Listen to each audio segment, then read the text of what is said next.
જય. આ તબક્કે વાસણા, કુણપુર અને સીતાપુર આમ 3 ઇલેક્શન નવા ગામ, 4 ઇલેક્શન માંડલ તાલુકાના હતા, જેમાં અત્યારે વાસણનું રિઝલ્ટ આવ્યું છે. તો પ્રથમ ઉમેદવાર કંચનબેન હતા, એમને 274 વોટ મળ્યા છે. દીપિકાબેનને 536 વોટ મળ્યા છે, જ્યારે કેન્સલ અને નોટોમાં થઈને 29 વોટ થયા છે. અત્યારે દીપિકાબેન પટેલનો વિજય થયો છે વાસણા ગામે.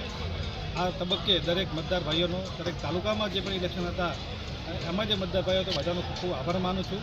અને વાસણા ગામ સરપંચની ઇલેક્શનમાં દીપિકાબેનનો વિજય થયો છે તે બદલ દરેક વોટર્સનો ખૂબ ખૂબ આભાર. જય ભારત. કુણપુરની જનતાને ખૂબ ખૂબ આભાર. મને ખૂબ મત આલ્યા છે, ખૂબ ખૂબ આભાર. તમારું નામ બોલો. દરેક મારું નામ ઠાકોર રતિલાલ ભીખાજી, કુણપુર, તાલુકો વિરમગામ, જિલ્લો અમદાવાદ. અને તમારા ગામની અંદર જે અત્યારે ઉત્સાહ કેવો જોવા મળી રહ્યો છે? સરસ, શાંતિનો માહોલ છે. અને હવે તમે સરપંચ બન્યા પછી ગામના કામો કેવા કેવા કરશો?